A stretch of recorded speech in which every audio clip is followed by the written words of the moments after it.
Today's episode of Mark 42's WHOniverse is brought to you by Audible.com.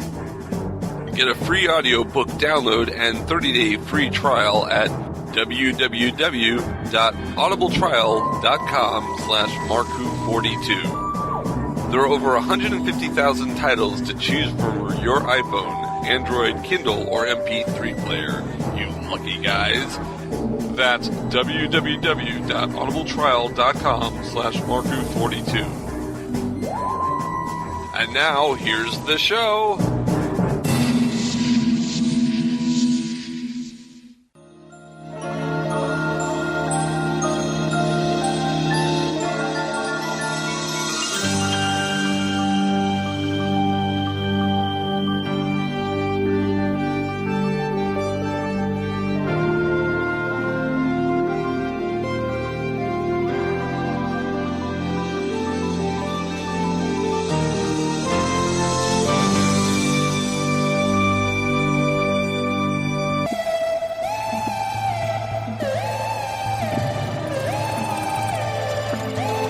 Hello, this is Brina Palencia, voice of Ciel Phantom Hive. You're listening to Mark 42.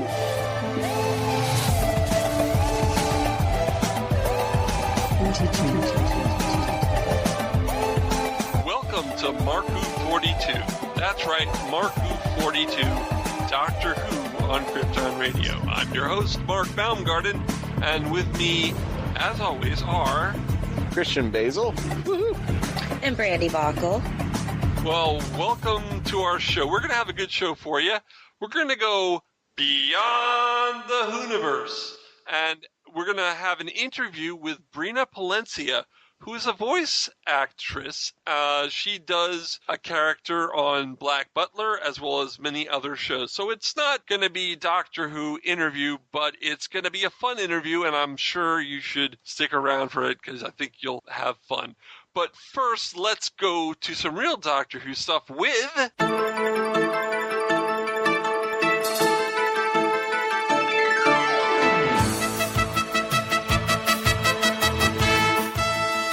brandi-bachle and the Doctor Who news. Brandi? Well, to begin with, the first piece of news that I have is very important, but it's actually not Doctor Who related. Very tragically, as most of us know, Kenny Baker, who is well known for his role of R2-D2 in Star Wars, actually passed away at the age of 81. That's terrible. Yeah, and now I do know that The Guardian did an interview with Baker's niece, Abigail Shield, and she did inform them that Baker has had problems with his lungs, and he was often actually in a wheelchair. That's bad news. Christian, do you remember when you got to see Star Wars for the first time? I did, but here's the thing about Kenny Baker, which is going to actually be a little bit of a funny thing on me. I'd heard the name, but I'd never connected the dots with Kenny Baker. In fact, when I was growing up watching Star Wars, I actually thought it was robotic. I thought it was like K9. It was robotic, and I actually thought Kenny Baker was like the voice or something like that. Right. But I was younger than that. Was there a voice? I don't think R2-D2 had a voice. Well, the squeaks and beeps and all that stuff. So I thought somebody was back there going... Oh, it was Michael Winslow, but smaller. No, it was. I'm confused. Well, anyway, here's something that my naive childhood went. A bunch of parents got together and were taking a bunch of kids out to watch E.T. Mm-hmm. And this was E.T. in its prime. I mean, you couldn't even see it for weeks. And we went to the theater, and we what I thought was watching E.T. It was sold out, and the parents had to stand there because they had all these kids and they didn't know what to do with them. So they picked the next best thing, which was the movie Time Bandits. Go figure, to take kids to Time Bandits. Oh, yeah. And I think it was PG rated at the time, too, so it wasn't really... But the whole time I was sitting there, I started liking the movie, but I was still waiting for this alien to come out with Reese's Pieces cups at any moment. I was just... Where's E.T.? What's going on? And I saw the Kenny Baker. Yeah, and the first time I knew about Kenny Baker at all was he was playing Fidget in Time Bandits, and it was a movie that I appreciated that those parents actually took and said, hey, we're going to take you out and see, because it became a part of my life. It actually spawned off to other things that I could relate to later in adulthood. David Warner, John Cleese, Michael Palin, even Shelley Duvall, who was from Popeyes. I mean, everything started to like melt together as I got older. Sean Connery. And of course, Sean Connery. But I wasn't a big James Bond fan, but I knew of Sean Connery. But the rest of it was, I just thought it was interesting. So it's one of those little things that ended up being a mistake, but it was a good mistake that it happened. And I'm glad I got to see Time Bandits, because to this day, I appreciate that movie more than ever. But I also knew David Rappaport. Yes. I knew him more than anybody else from other things. I think he did a TV show called The Wizard or something like that. I just remember seeing him in other things, and he did a movie with Sting. I think it was Frankenstein movie. Yeah. The Bride. So I was more interested in Michael Rappaport than anything else. But then I find out Kenny Baker's Fidget, and I was like, oh, that's R2-D2? Really? Oh, I get it now. All right. It all fits now. It's kind of one of those things. Have you ever had something that came up later, so late in the game, that you knew nothing about, but when you finally got the realization, all of a sudden you connected the dots and like, oh my God, that I never knew that. It only took years, but I finally got it. Yeah, we put up on the website a story on this, and when we shared it on Facebook, we have been getting so many reactions to this. Kenny Baker was loved by many, by a lot of people. Kenny Baker, 81 years old. And it's interesting that some places are reporting 83 years old, and I don't know where they're getting that from. Well, he was a time traveler in Time Bandits, so maybe he took a couple years off. Kenny Baker, you were a great actor, loved you in Willow, and definitely Time Bandits, like Christian said, and Star Wars, the Star Wars movies. We will miss you. On that depressing note. Let's go into Doctor Who news. Yeah, the show's over, folks. No.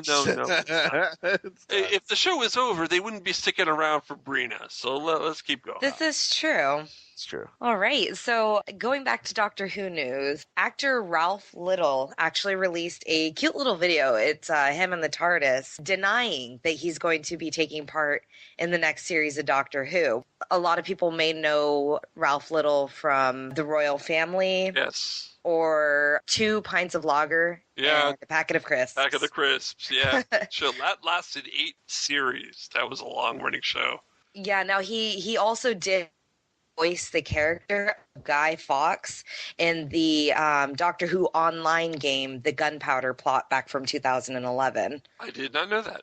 Okay. Yeah, so like I said, he's a cute little video in the TARDIS denying that he's going to, be in Doctor Who, I guess. Now, I'm wondering if he caught the lying disease that Stephen Moffat has. This is definitely a possibility. I think that he's saying his mouth says no, but his TARDIS says yes.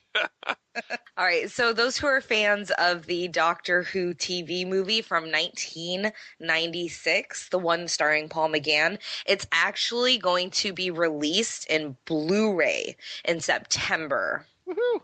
In the UK. In the UK. That's not here. Not in America. Well, I know that you can, currently it's available for pre-order on Amazon UK.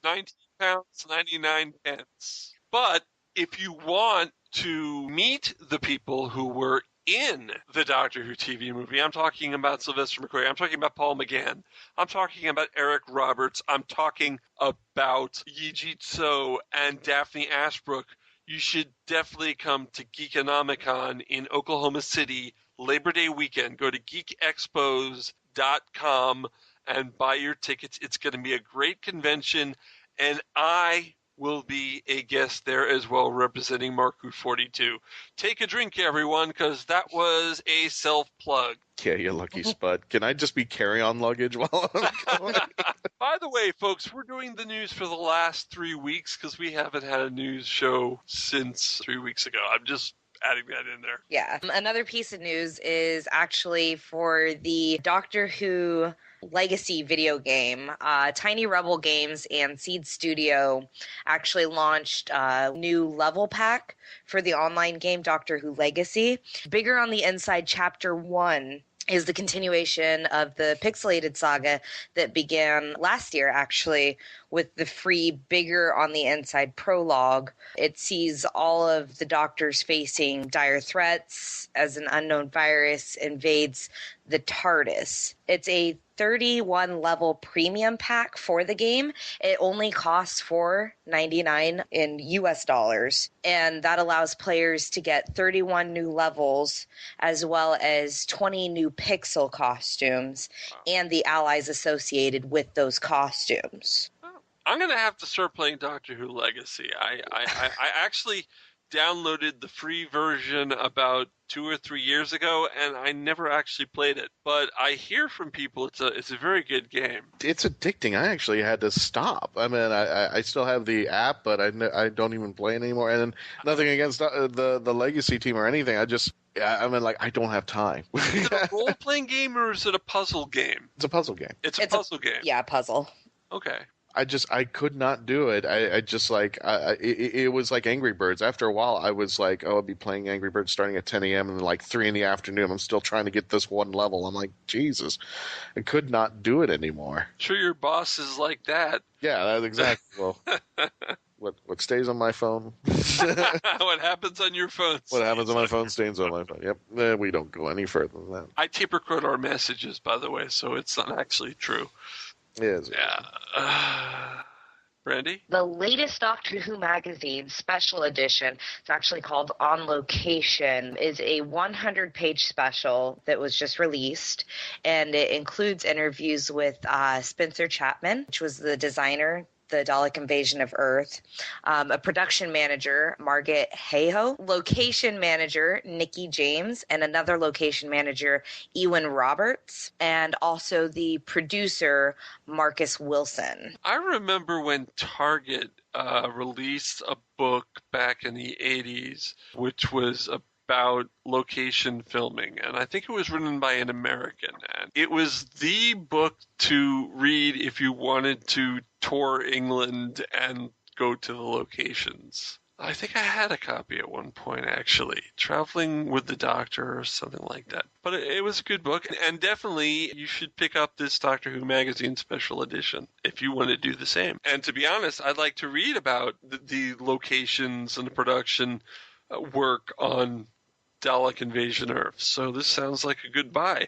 And you can get this at your bookstores. I'm not sure if it's out in America at the bookstores, but you can definitely get it on your magazine app on iTunes. It's available there because it just came out, I think last week or the week before in England. A new book about the making of John Pertwee's Wurzel Gummidge series has just been released. Oh, wow. It's called The Wurzel Book, and it's written by Stuart Manning. It's the entire story of what Pertwee did after Doctor Who, told through memories from his family and his work colleagues. And these are people including Bernard Cribbins, Jeffrey Belden, and Sean Pertwee. I do know that the book features more than 40 interviews with cast and crew from the show and over 400 photographs, as forwarded by Mark Gaddis. I watched every single episode of Wurzel Gummidge and every single episode of Wurzel Gummidge Down Under. That was a great show for children. It was about a scarecrow played by John Pertwee who had different heads that he could put on when he had different activities to do. So he had like a thinking head, he had a running head. So basically he was a scarecrow, and they had to do makeup of the scarecrows differently for almost every activity he did. It was really cool. And he only could be seen to move and talk by children. Huh. It was a really cool show. Una Stubbs was in it. Barbara Windsor was in it. There were a lot of famous people who were in this show, and John Pertwee really put his acting chops on this. I hate to say this on a Doctor Who show, but from what I understand, at one point of his life, I know near the end, John Pertwee was very proud of his Doctor Who work, but for the longest time, John Pertwee thought that his best role was Ursula Gummidge. And the fact that he changed personalities with the different heads, it was a very interesting show. It was a good show. Yeah, I mean, that takes a lot of talent to be able to just do up a new personality like almost every episode or something. It takes a lot of talent, and I can understand why he would, for the longest, think that that was one of his better works. And the voice he used, oh God. I was about to do an impersonation of it, but I'm not, because I can't do it anywhere as well as he could. Do it anyways. Maybe I'll just play. Oh, yes, I'm going to go outside and play. Something like that. That is really creepy, and I never want to hear that again. No. In fact, here is John Pertwee doing Wurzel right now. When you're done laughing, do you like cups of tea and slices of cake? Dunno, mate. Ain't never had none.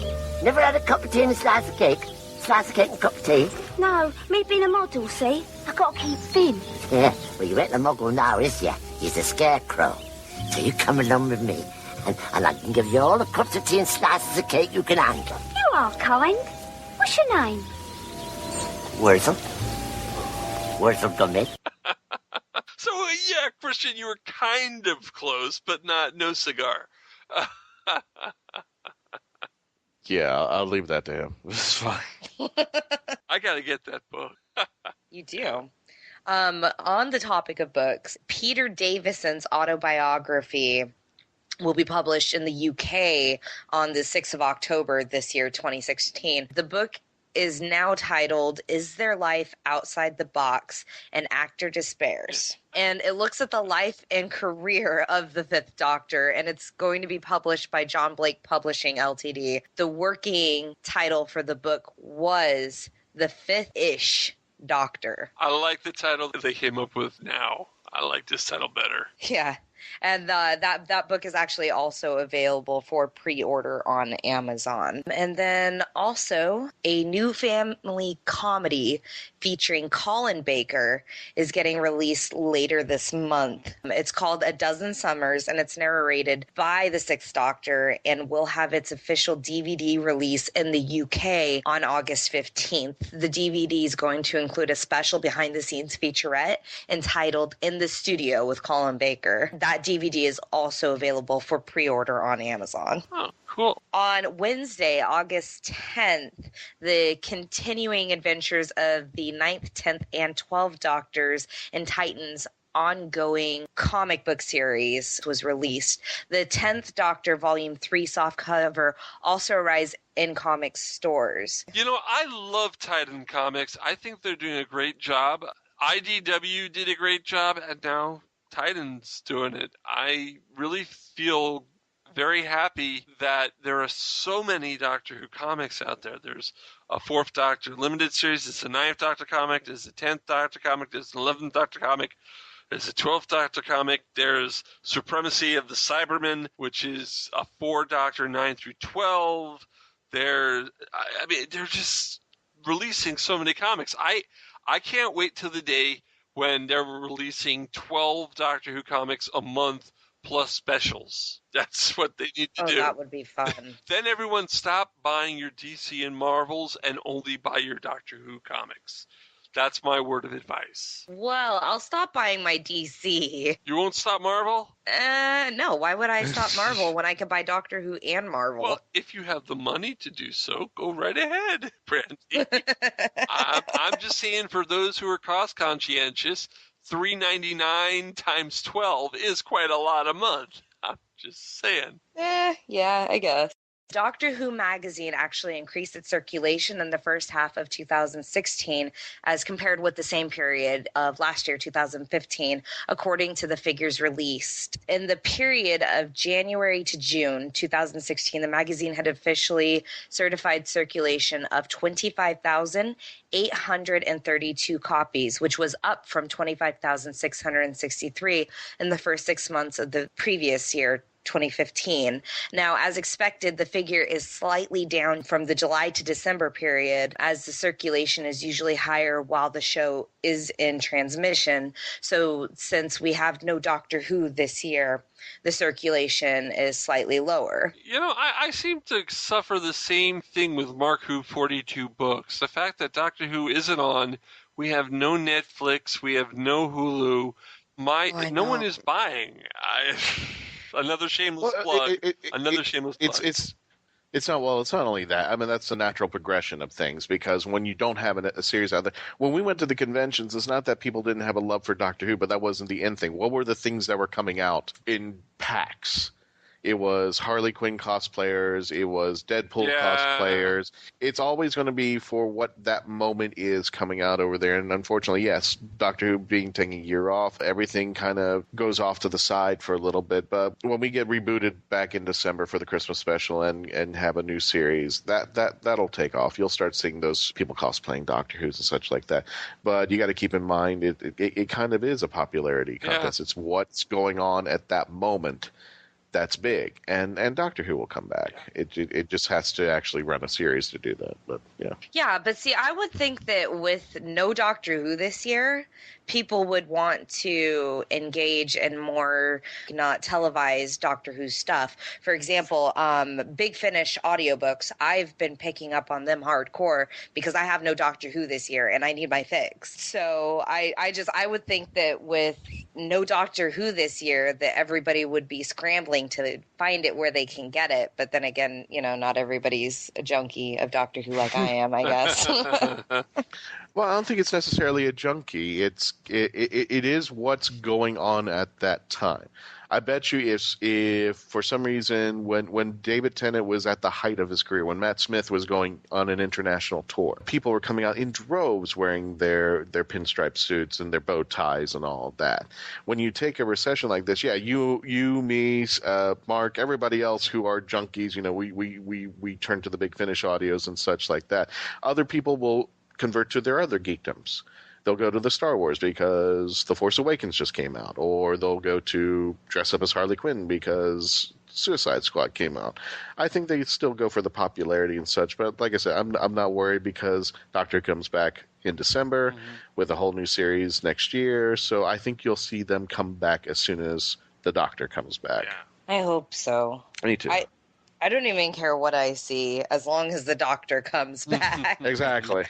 Now, I do have another piece of news relating to another book that's coming out. Candy Jar Books have announced a publication of their latest reference books. It's called Connecting Who, Artificial Beings. Connecting Who is going to trace the origins back to myths, folklores, and real events of history pertaining to Cybermen, Weeping Angels, Daleks, etc. Now, this book actually comes with a perk. It is available for pre-order exclusively from Candy Jar Books. Right. And all of the pre-orders come with a free copy of Lethbridge Stewart, Beast of Fang Rock. Oh. So if you're interested in that reference book, I highly suggest you pre-order it now. Don't wait for it to come out because you get that extra little perk. And then, like I was saying earlier, that's more Doctor Who for you for this year for your fix. I've been reading the Lethbridge Stewart books. They are really good. They are really good. You're getting a backstory of the Brigadier before he was Brigadier. The first one that they released took place right after Web of Fear, and the Great Intelligence was involved. But they have permission to use certain elements of Doctor Who as long as it's not the Doctor, and it's a villain or a monster that was written by someone that they have permission to use. Candy Jar Books is a reputable publishing house, so you should buy it. I'm telling people to buy a lot. You should definitely pre-order it, too. Yeah, pre-order it. Pre-ordering usually has a bunch of perks. And get the free Lethbridge Stewart book.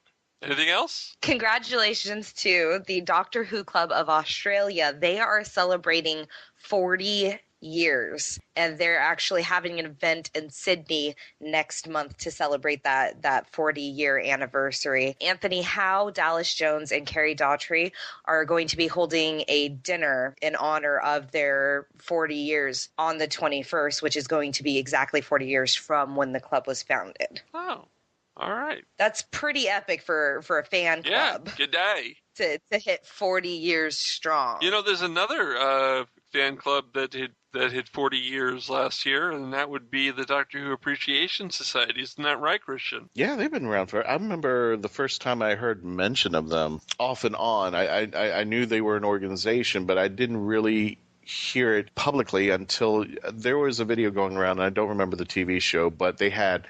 I think they brought in 4 of the Doctors at the time, which was Patrick Troughton, John Pertwee. I think Tom skipped out, but Peter Davison and Colin Baker were in it. And they brought all these tons of companions. They were walking out. And they gave a check for children in need. They gave a check children in need. For children's in need. So I remember that video, and that was the first time I heard it on like TV, like being out in the public. Mm-hmm. But congratulations to them as well. I mean, they've been around forever, longer than I expected. It's impressive. Yeah. Definitely longer than I've been around. All right, so that actually I wish I could say that. Wow, Christian, you and me both. We're on an even Steven playing field, which scares the hell out of me. So, like, never mind. So that actually wraps up the Doctor Who news. So you know what that means? It's time for... Birthdays! So we actually have 3 birthdays that are going to stand out. They're actually all on August 20th. That seems to be the good day to be born, I guess. It's It is. Survival birthday.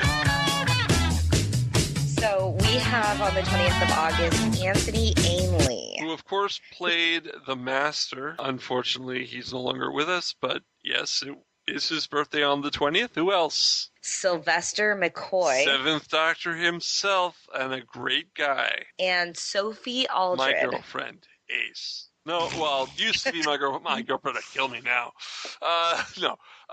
She's your ex-girlfriend, is what you're saying. Somehow I get the feeling this is still not going to stop him from some other devious. Hey, at least I don't have the restraining orders, Christian. Oh. Wow. You know, well, when I have to get the job done. All right, so that's the news and the birthdays. I want to thank brandi-bachle for stepping in and doing the news this week. Oh, is that really all the birthdays? Oh, well, no, there is another birthday. There's 2 more. And actually, this birthday is actually on August 20th as well. Yes, indeed.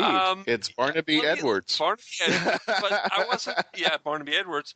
But there's another birthday on August 20th as well. I don't know who the hell you're talking about. I think I'm talking about... It's not mine. I'm talking about a gentleman, and he is a gentleman. He's not a restraining order guy. His name is Christian-basel. Yeah, it's your birthday. You share a birthday with all 4 of them. I didn't even know it was your birthday. Yeah. It is. You haven't heard him that long. Not only that, God, I'm going to date myself so hard on this. I will be the meaning of, So you're the meaning of life. You're going to be the 42 I for a am year. the meaning of life. So you're Mark Who Christian. The new show for the next year will be Mark I Who will be Christian. the 42 and Mark Who 42. It's now Mark Who Christian for a year. We're going to change the name of the show. Just for 1 year, Jimmy. Here we go. Barnaby Edwards, I happy expect the birthday. same treatment when I turn 42. There you go. I passed that so long ago, it's pathetic. Okay. Not that long ago. Anyway, we are going to take a break. When we come back, we've got our interview with Brina Palencia, voice actress for animes like Black Butler and many others, and you'll hear that next here on Mark Who 42 on Krypton Radio. We'll be right back.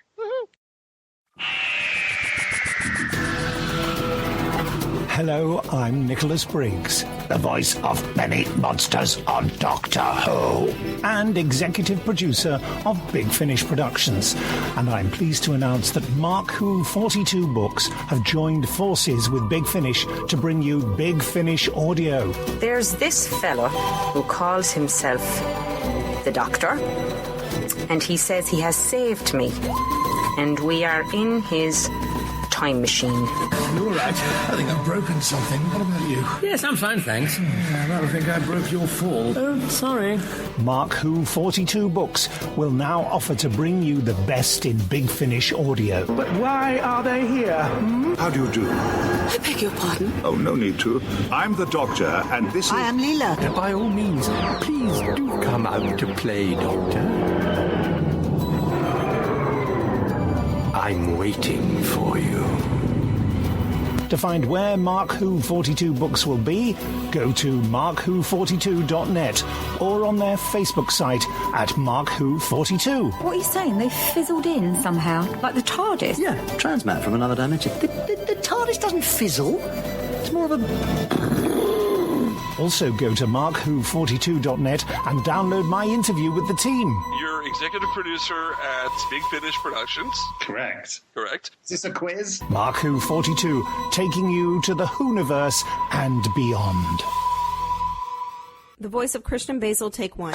Hi, I'm Christian-Basel, and I would like to provide my voice for all your voiceover needs, such as... Okay, like an announcer. Like a what? Like an announcer. For all your voiceover needs, such as animation, radio, announcements, introductions... Now an old man. I can even record voicemail for all the Meshuggahs that call you. A pirate. Arr, and it won't cost you a lot of treasure for me services. Arr. Creepy movie voice. Just call 407-761-2679. 407-761-2679. Or email voiceofchristian-basel@yahoo.com. Well, how was that? That's a wrap.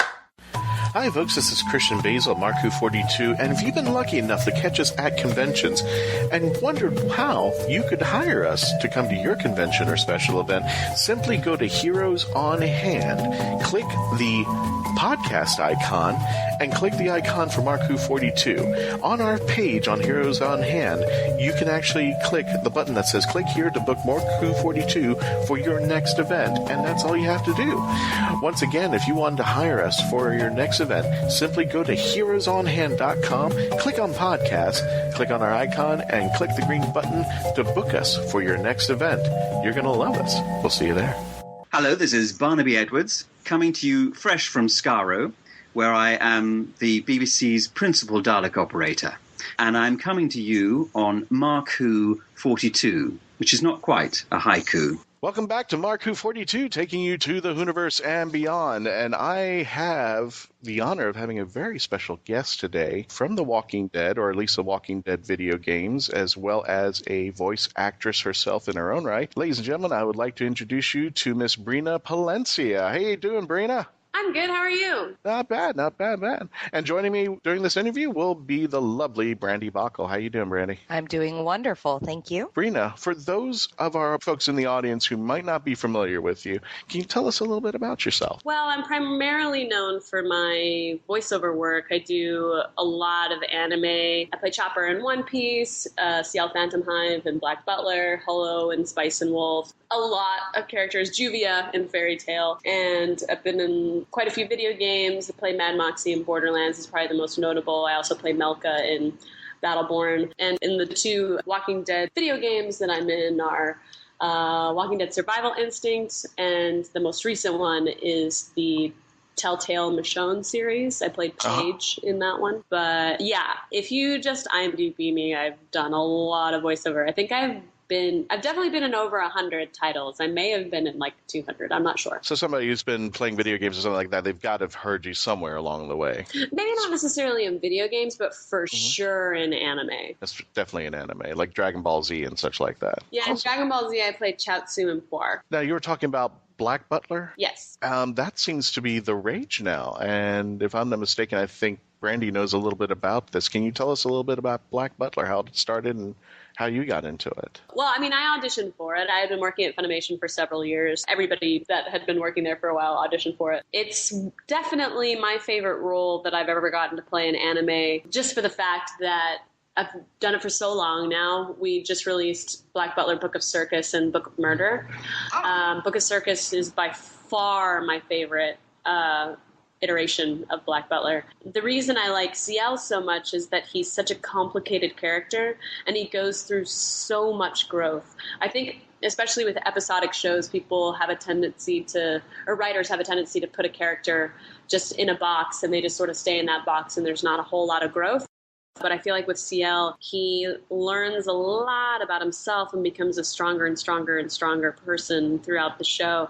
And just also the fact that he's endured so much. So his backstory is so rich, even though he's so young. So there's a lot for me to play with as an actor. So there's that weird balance of having the vulnerability of the character, having experienced so much turmoil so early on in his life, but then also having that strong shield, that facade that he has to put up in order to accomplish what he wants to accomplish. And getting to work with Michael Tatum is awesome. We had worked together on Spice and Wolf as well. I'm trying to remember which one came first now. I think maybe Spice and Wolf came first. I don't remember. It was a long time ago. But Black Butler came first. Oh, okay. So Black Butler came first and then Spice and Wolf. And because they overlapped with each other. They played ping pong with each other as far as when we were recording. So it's hard for me to remember exactly which one came first. Because sometimes I'd be working on Black Butler and sometimes I'd be working on Spice and Wolf. Anyway. It's kind of like this show because people actually, our fans will come up and say, Christian, I heard you on episode, and they will actually put the number out on episode such and such. You said something like this. Were you serious about this? And I was like, I can't even remember anything. They're all like one big gargantuan gauntlet, juggernaut of episodes now that I'm just like, I can't remember where everything started, where anything ended. So I get that. Yeah, when people ask me specifics about specific episodes, I'm just like, dude, I don't know. Like, you're going to have to be a little more specific. Give me the whole story arc and where in the story arc you're referencing, and I might remember. Because the other thing, too, that people don't seem to realize with voiceover is that we don't memorize our lines. When we come in to record, whether it's for a video game or for anime, for an original series, almost always you're coming in and you're reading it for the first time. Like, you have no idea what's happening until you sit down in that booth or stand in the booth, however you do it, and talk with the director, and they give you context. So, like, I did a show for the CW. I was in 12 episodes, and if you told me episode numbers on that, I would be more inclined to remember, although those tend to kind of jumble together as well since we filmed them back to back to back. But I'm way more inclined to remember what happened in each episode of that series than I will ever be able to remember in anime. Now, how did you get started? How does one get started in voice acting, and especially getting a career in anime? Well, for me, I was always really into acting in general. I did a lot of plays and stuff in high school and in college, and I was a fan of anime before I started working at Funimation. I had known where the studios were. And the thing is that my story, this part of my story that I'm about to tell, is not very helpful for people trying to start now, because you cannot do it the way that I did it. And I'm not just saying that. Like, I mean, truly, if you try to become a voice actor the same way that I did, you will be blacklisted, because there are actually people who have tried to do it this way who became blacklisted. So really, yes, I will now, because it's such high security. When I went, which was like 12 years ago, I was right out of high school. Might have even been more than 12. I don't know. I'm not good at math. Yeah, I think it was like 14 years ago. And it was something like, whatever. More than 10 years ago, Funimation was not as well known. People knew Dragon Ball Z, and that's about it. But I already lived in Texas. And when I was in high school, I had taken a tour of Funimation because a friend of a friend of a friend had an uncle who worked there or something. So a big group of us took a tour of Funimation, and it was really cool. And I ended up going to a community college that was just a couple miles away. And I had a couple of nerdy friends. And we all went to the studio. And I think maybe we all went one time or something, and there was nobody there. I don't know. But I remember at some point I was by myself, and I went to the studio. And I just walked in and I was like, how do I audition? And at the time, no one had walked in and asked that question. That wasn't a thing that happened back then because people didn't know about it as much as they do now. Right. And Funimation wasn't nearly as big. This was one in their older building when they were just renting out like a part of a floor of a bank building. Like, it was very, very small in comparison to what it is now. And I asked like a random person in a cubicle, I think. And they were like, I don't know. That's a good question. And they just sort of led me through the building, just like asking random people, hey, do you know how someone auditions for us? No? Okay. Hey, do you know how someone auditions for us? No? And then finally we got to somebody that actually knew, who was a talent coordinator at the time. I believe his name was Scott. I don't remember his last name. And it was like, oh yeah, you can just sign up. You can call to be put on a waiting list for an open call audition. And I was like, okay. dope. And so I called that number and managed to get an audition like 2 months later, which first of all, don't ever walk into the studio now because it's such high security, and there have been like security incidents like since then that have made them really, really on edge. Do not ever just walk into Funimation ever for no reason, like unless you have been called in. Just don't do it. Just don't, because you might get blacklisted. They're pretty slap happy with that right now. And also the whole calling and getting on the waiting list for the open call. Last I heard, that waiting list was like 2 years, whereas for me it was only like 2 months. So I was just at the right place at the right time. And so the way I'd recommend for people nowadays to do it is to go through an agent. And by the way, they're not going to hire you if you're from out of town. Like, it's just not going to happen. They don't pay enough for that. Funimation and anime dubbing in general is the lowest paid professional voice acting that there is. And I'm not exaggerating when I say that. It is the lowest paid of anything you can do professional voice acting wise.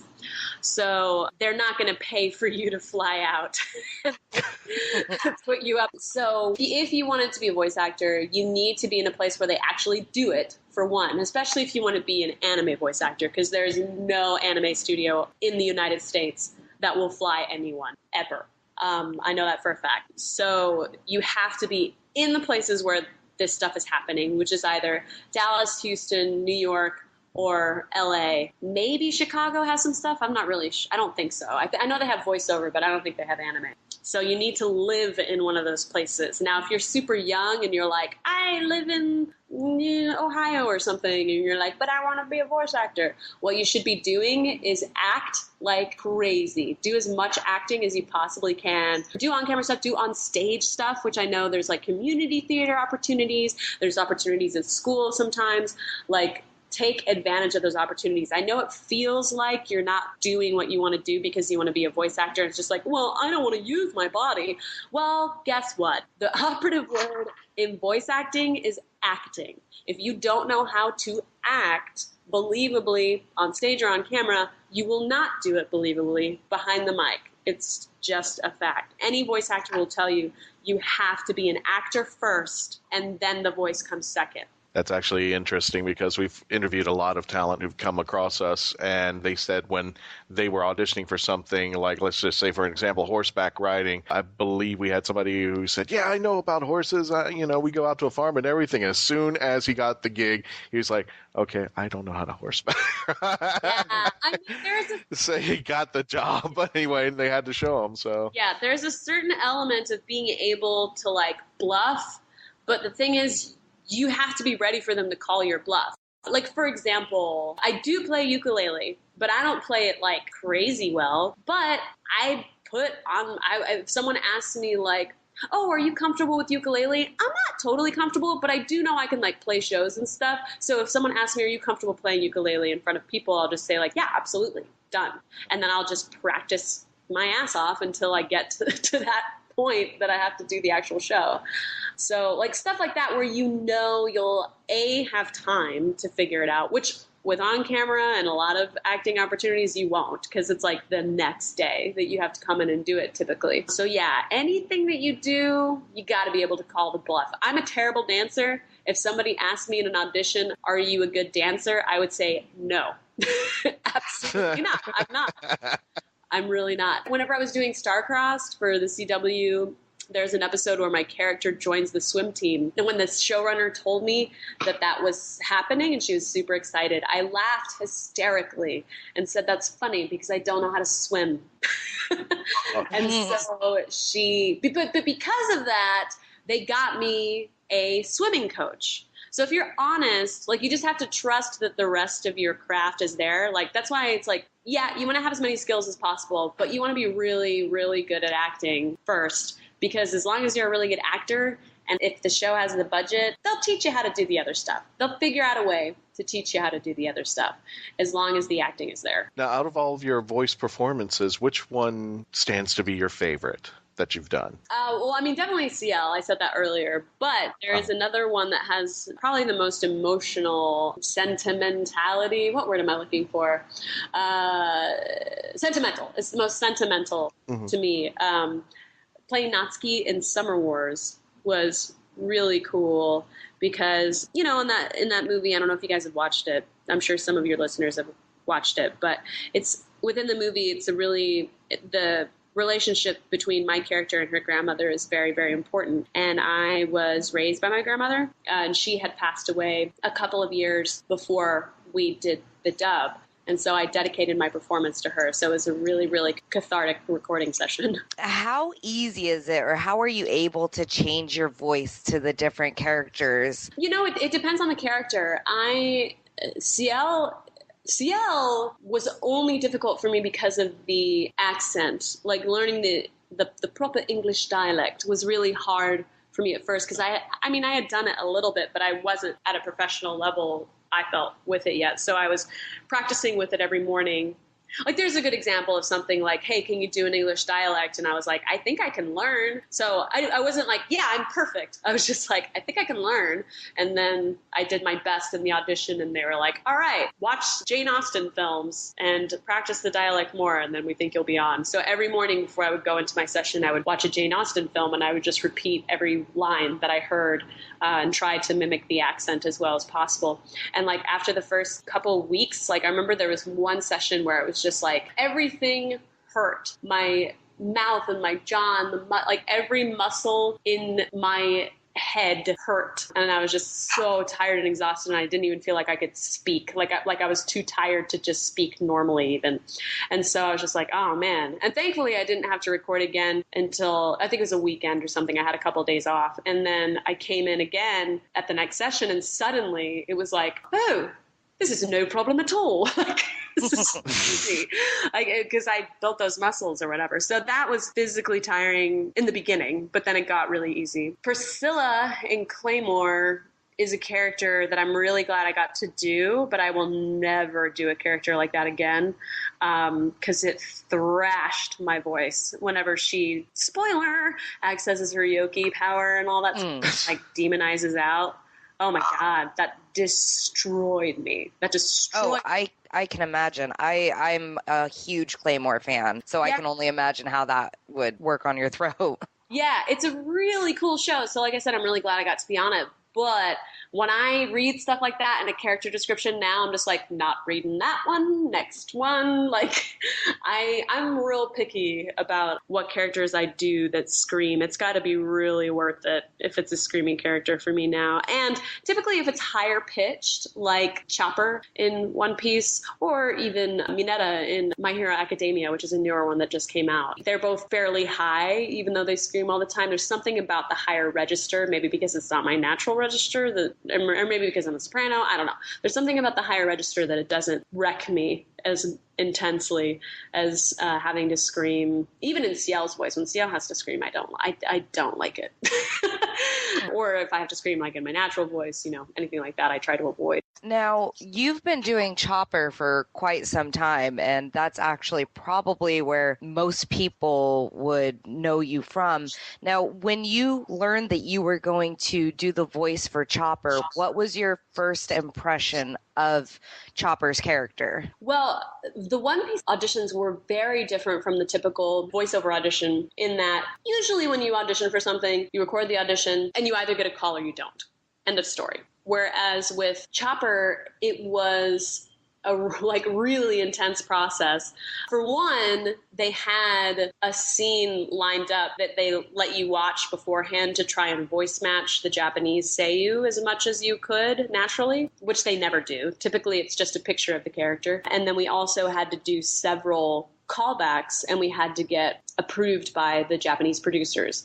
So it was a really long process And I mean, by the end of it, because I had to do it so many times already in comparison to a typical, audition, I felt like I knew the character going into it a lot better than I really ever have. Because typically, the audition is typically you have a picture of the character description, and like 5 lines that you do as the character. And then you either book it or you don't. And then the first session that you come in, you're sort of figuring out the voice. And not that we didn't do that with Chopper, but I think with all of us, all the Straw Hats, like we had to do it so many times and come in so many different times on it that it was like, all right, I feel like I'm like halfway there already at the first session. Brina, I'm just going to jump out for a second from your voice acting. What is your geek cred? What do you like? Star Wars, Star Trek, Doctor Who? What do you like out there? I actually love Battlestar Galactica. Original or new? New. Oh, okay. I've seen the original. It's fine. I love the new.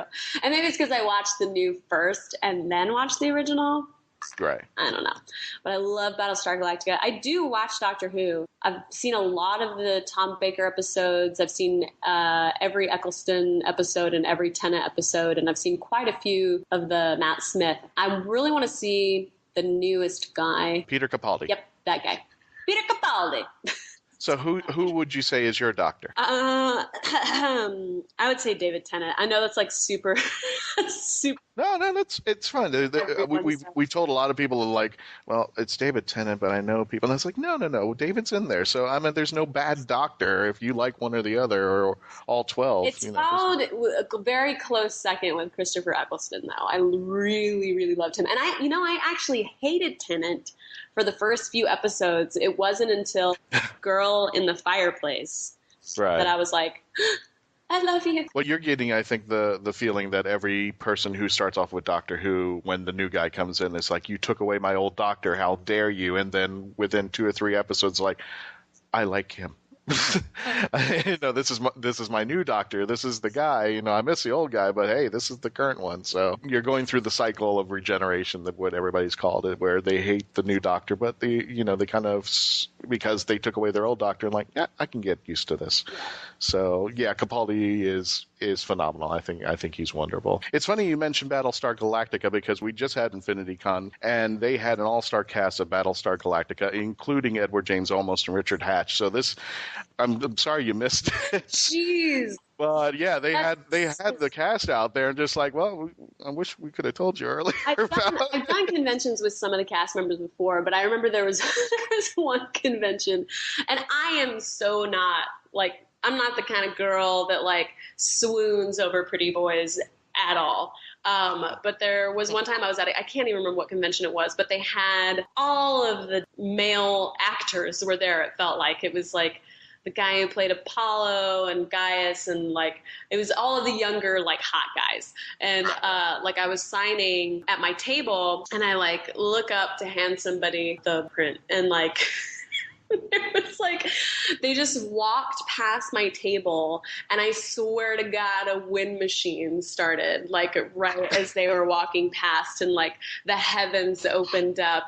It was like the most beautiful, just chorus of men, like just walking right in front of me, and I was just like, like my jaw was just like dropped, like, oh my God. I have those moments all the time. Yeah. So beautiful. Which I think that was the first time that I had ever seen any of them not in the show. And in the show, I mean, it's, post-apocalyptic, so they're dirty and whatever. They're not like made up. And so they were, at a convention. So they were dressed really nice, and they were actually clean, and their hair was fixed. And so it was my first time seeing them as real people. So it was like, oh my God, you're so beautiful. You're all so beautiful. I have that issue with the companions that the Doctor has. They're gorgeous women like Karen Gillan and Billie Piper. Yeah. And even Brandy came up with me to see Billie Piper, and I'm going in the back of my mind going, hello, Billie Piper, my name's Christian-basel, Mark Who 42. Hello, Billie Piper, my name's Christian-basel, Mark Who 42. As soon as I get to the table, that's exactly what came out of his mouth. That's Oh, dude, I would probably be the same if I was around Billie Piper. She's so gorgeous, and she was by far my favorite companion. Oh my God, she's amazing. Now, going back to your voice acting, one of my favorites, Duke Nukem Forever. Did you actually get to work with John St. John? No, of course Oh. not. No, we don't do voice actors typically don't work together unless it's like an original cartoon. I think they work in the same room together a lot in original cartoons, but like for anime and video games, it's solo unless you're doing the mocap. Like if you're in the booth, you're solo, you're alone. But yeah, Duke Nukem, it's like what a silly game. I have that on my resume because I don't really remember much about the characters I played other than they were your typical and you might need, I don't know if you need to bleep this or not, your typical slut. And so I have it on my resume, Duke Nukem, as various sluts. All right. And just in case Mark had to bleep that, ladies of the evening. There we go. And not now we all any understand. problem with that. No. There's no shaming. There's no shame. I wear that badge proudly. Okay. And the episode's taking a new low. Here we go.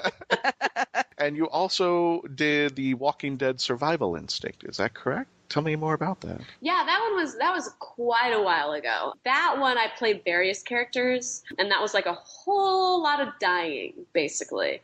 I would play a character that, the player would come across and then be like, please help me, and then they died. So that game was really fun for me because it was the first time that I got to be part of the Walking Dead universe, because I was a huge fan of the show, and I also read the comics. So it was exciting to be a part of it. Honestly, I thought well, that's as much as I ever get to be on Walking Dead. And so whenever I got the show, that was mind-blowing. I was in a CVS when my agent called me, and I was so excited I had to sit down in the middle of the aisle. And then whenever I got the Telltale game, at that point it was just kind of wow, I'm just in every version of The Walking Dead. Now, if I could just figure out a way to be on Fear the Walking Dead and then have a character in the comic book be based off of me or something, then that would be the ultimate.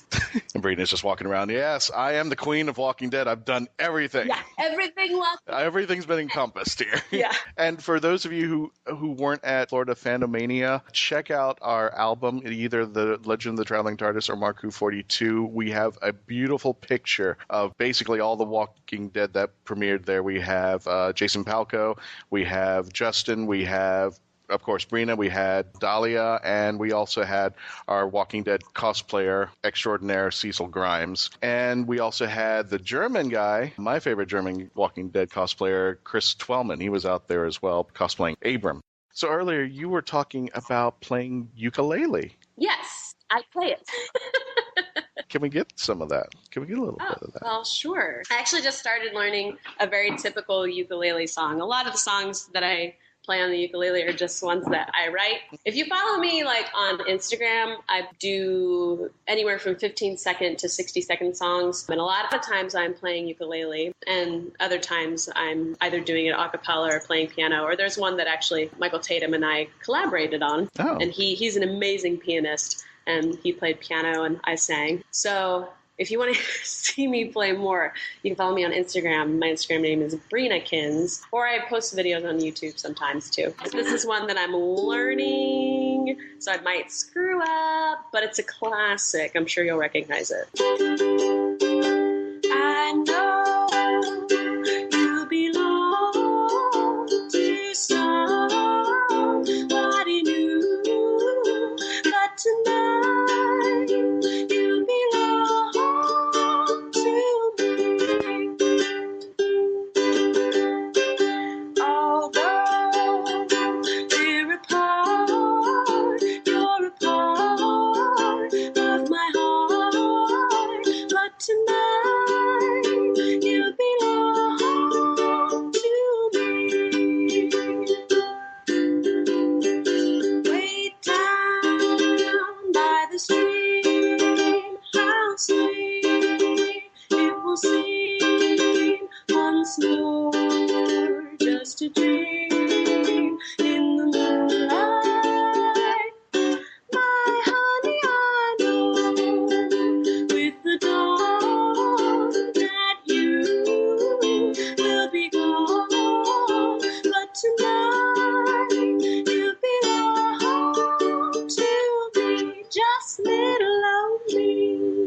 Oh my God, when does the CD come out? Seriously. Wow, that was beautiful. Normally we'd have an audience applause, but we don't have a budget. That's okay. Thank you. Thank you so much. And Brina, thank you for coming on Mark Who 42. Just in case, besides your Instagram, where else can they catch you to find upcoming events that you're doing and voiceovers? Definitely Twitter. I'm really active on Twitter. It's at Brina Palencia. And in my Instagram, like I said, is at Brinakins, BRINAKINS. And I'm on Facebook too under Brina Palencia, but I'm not quite as active there as I am my Twitter and my Instagram. And I also have a YouTube channel that I think is under Brina or Brinakins. I don't know. If you just search Brina Palencia on YouTube, I'm sure it'll pop up. Thank you so much, Brina, for being a part of our show, and we welcome you back to Mark Who 42 anytime you would like. It has been an extreme pleasure. Well, thank you so much. You guys are super sweet. It was a lot of fun hanging out with you guys in Florida Fandom Mania. I hope I get to see you again at other conventions. Oh, absolutely. All right, Brina, thank you so much. All right, thanks, man. I thank you. Bye. Well, guys, you did a great job. That was good. I learned more about Brina. And, I remember that we stuck you into, not stuck, but we put you in deep water, letting you interview her by yourself at Fandomania. Yeah, that was, it was exciting and nerve-wracking all at the same time. Not only did you hand the reins over to me to have me interview her, it was by myself. Yes. In front of a bunch of people. Yeah. So that was, and I'm still new to this. I'm not exactly the best at interviewing, but she was such a doll then, just as she was a doll now. Like, she's just an amazing person, and I really enjoy speaking with her. I wish I could have been there, but I wish you could have been too. Thank you, Brina. All right, convention time. I did mention during the news, if you go to geekexpos.com, you can find all about Geekinomicon OKC. That's in Oklahoma City. We've got non-Doctor Who guests like Adrian Palacki, Tim Russ, Christina Wren, Craig Berger, Gary Chalk, Dan Gilvizan, Victoria Atkin, Paul Amos, Claudia Christian from Babylon 5, Felix Silla, Craig Grunberg from basically every J.J. Abrams production plus Heroes, John Noble from Fringe and Sleepy Hollow, Vincent M. Ward, Glenn Morshower, Vernon Wells, Virginia Hay from Farscape, Cass Anver, and Miltos Yerolomo. Plus, we're going to have myself there, and I'll be there because we're going to have a 20th anniversary of the TV movie, which we also talked about during the news. And that means that Eric Roberts playing the Master will be there. Paul McGann playing the Doctor will be there. Sylvester McCoy playing the Doctor will be there. Yi-Ji Tso will be there playing Chang Li. Daphne Ashbrook will be there. And a non-TV movie, but new series Doctor Who actor, who we've had on the show many times, Simon Fisher-Becker will be there. So it's going to be a great convention. Go to geekexpos.com. If you go there and you put in the promo code Whovians, all in capital letters, you will get a 10% discount from your ticket. So go ahead and do that. Christian, do we have any other conventions coming up? And by the way, Mark, on the same weekend you're going to be in Oklahoma, our other co-host, Patty Hawkins, is going to be in New York. And if you want to see what he's going to be up to, check out www.StarTrekMissions.com. Join William Shatner and Walter Koenig. They're going to be out there with a plethora of Star Trek people, but more importantly, Patty's going to be out there representing Mark Who 42, hosting panels and taking care of guests out there. It's the big 50th anniversary convention. Yes, exactly there. So tons and tons and tons. So if you're a person whose geekdom follows out on Star Trek and you just happen to be in the New York area, you definitely want to be there. And again, if you want to check out the site, it's StarTrekMissions.com. And both of those conventions are Labor Day weekend, so they're coming up quick. But Christian, we have another convention coming up right after that. We do, sir. Space Coast Comic-Con is going to be taking place September 9th through the 11th, and we have a plethora of guests to choose from. You have different varieties of outside the WHOniverse. You've got actor Todd Haborkin. You have Anna Van Hooft, who is an actress from the movie Warcraft. You have a local cosplayer by the name of Eric Morin. Also, we have Christopher Burdett, actress Victoria Amber, graphic artist Kimber Grobman, a special dance performance by Ruby Rapture. Also, the Florida Con artists who were with us at Infinity Con, they're going to be there as well. But if you're talking cosplayers, there's nonstop, non-ending, including the two that I mentioned, Eric Moran and Ruby Rapture. You got Nerd Bunny, you've got Princess Lemary, Scarlet Rose. I mean, the list goes on and on and on and on and on, including the Florida Con artists. So you've got so much geekdom. And of course, we're representing Doctor Who. So if you're going to be out there, plus you don't want to miss the Spacey Awards taking place at Space Coast Comic-Con because there might be a big surprise out there. Yeah, exactly. And I can't say much, but I'm only going to say this. We want to thank you guys big time, and we'll leave it at that. We'll leave it at that. So there's going to be a big surprise out there for all of you. Well, it's not a surprise for us anymore, but there you go. Yeah, and then the following week we've got Treasure Coast Comic-Con, don't we? Yes, we do. We'll talk about that in a later episode.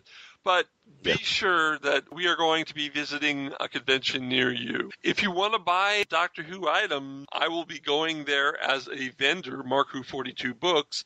We'll be going to Pensacola Comic-Con. That's this weekend, August 20th and 21st in Pensacola, Florida. It's going to be a great convention. Adrian Paul is going to be there. Mike Mundy from The Walking Dead is going to be there. Larry Nemechek, who plays Dr. McCoy in Star Trek Continues, he'll be there.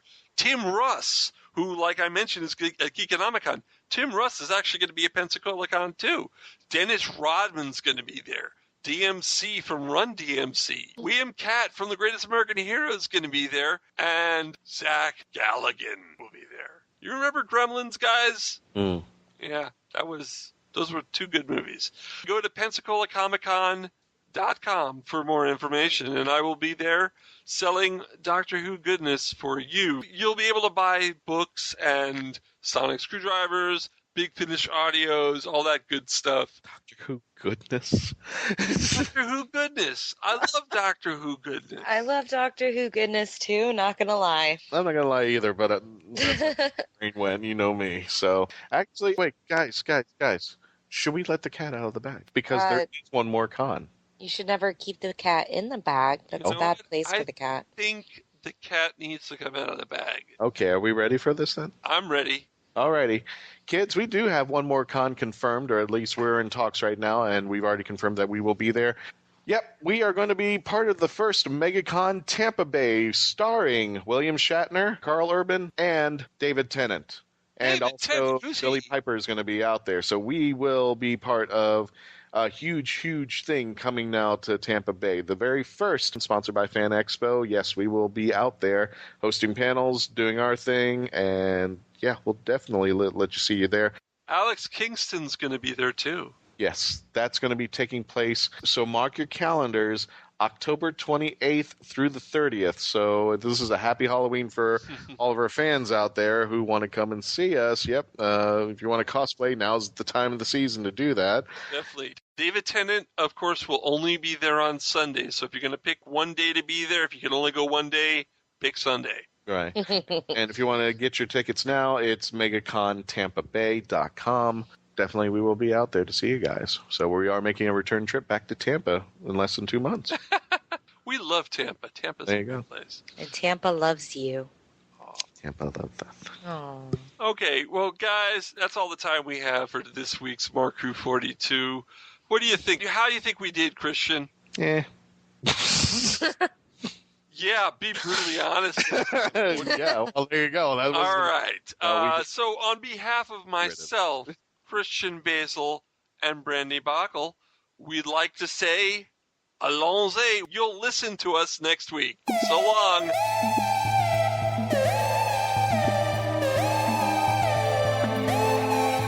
Mark Who 42 was written and presented by Mark Baumgarten, Christian-basel, and brandi-bachle.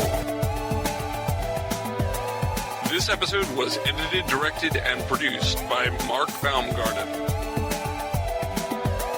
Visit markwho42.net, where you can register and become part of the WHOniverse Army. We can be contacted by email at mark@markwho42, subject line, ?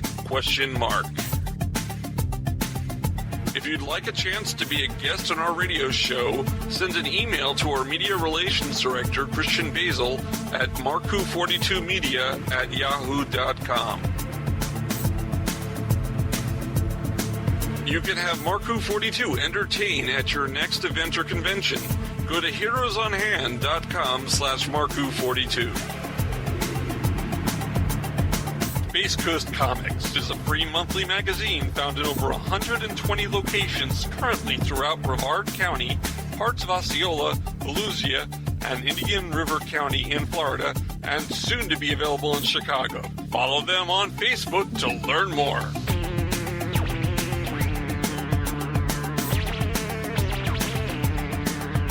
Doctor Who and its properties are owned by the BBC, the British Broadcasting Corporation.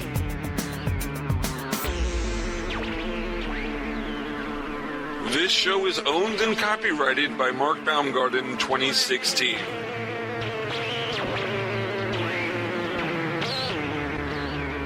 This is Krypton Radio.